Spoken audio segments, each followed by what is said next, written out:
Assalamualaikum warahmatullahi wabarakatuh. Perkenalkan, nama saya Maisa Aurenejo Kamila dengan NIM G0024167 dari kelompok A7. Baik, di sini saya akan menjelaskan mengenai laporan anatomi yang ketiga, yaitu pada anatomi ekstremitas inferior, khususnya pada os femur dan juga artikulasio genum. Sebelumnya saya akan membacakan mengenai kasusnya terlebih dahulu. Jadi terdapat seorang pria berusia 23 tahun yang mengalami cedera lutut saat bermain futsal. Ia merasakan bunyi kerak dan lututnya itu terasa tidak stabil.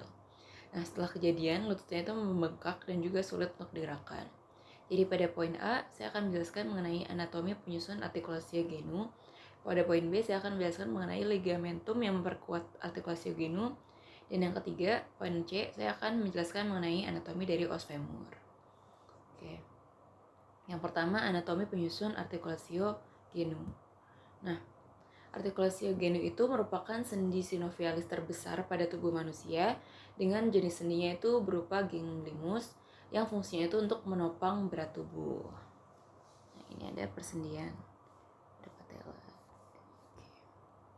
Kemudian pada artikulasio genu dia itu terdiri dari fascies articularis, kemudian ada meniscus dan ligamen yang menyusun beberapa artikulasio penguat. Kemudian ada artikulasio di sini ada artikulasio femoropatella,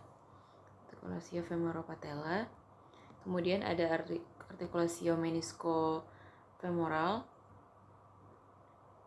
ada artikulasio menisco-tibial. Nah, pada artikulasio femoropatella ini dia ada fascies patellaris os femur dan juga fascies articularis patellaris. Kemudian pada artikulasi meniscofemoral itu ada condylus femoral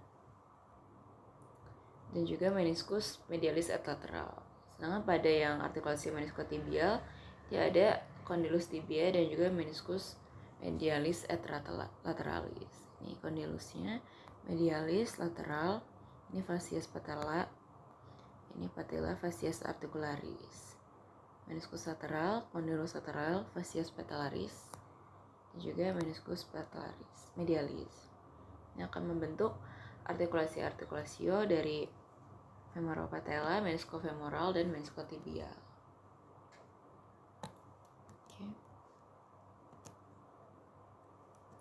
Selanjutnya saya akan menjelaskan mengenai ligamen-ligamen yang memperkuat artikulasio genu.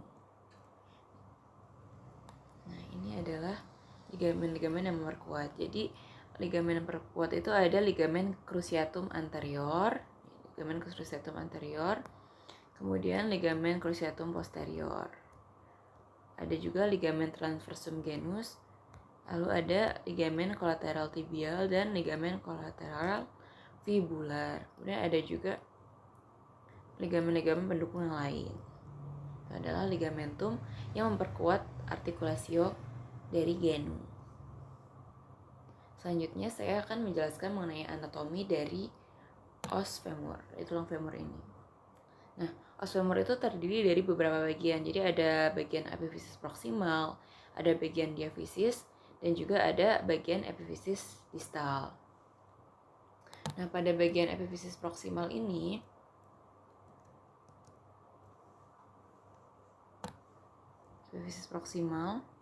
dia terdapat caput femoris, kemudian terdapat trochanter mayor, kemudian ada fovea capitis femoris, ada tuberculum quadratum, ada kolum femoris, kemudian ada crista intertrochanterica, ada trochanter minor, kemudian ada linea pectinea, ada trochanter tertius, kemudian ada juga tuberositas glutea.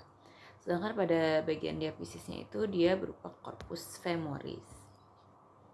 Jadi pada corpus femoris ini ada linea-linea, ada linea aspera, ada linea supracondylaris lateral, dan juga supracondylaris medial, kemudian ada fascies poplitea. Ini adalah bagian dari diafisis os femur. Kemudian pada epifisis distal, dia tuh ada epicondylus medialis, kemudian yang tampak pada mukanya ada fascies patellaris. Nah, ini kemudian ada epicondylus lateral.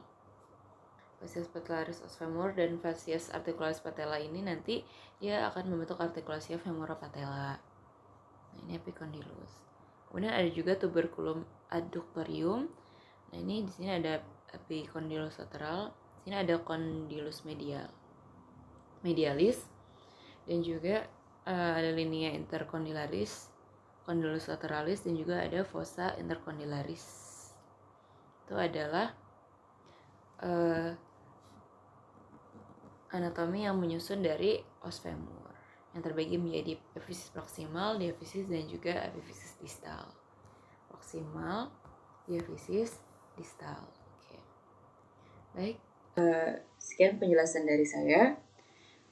Wassalamualaikum warahmatullahi wabarakatuh.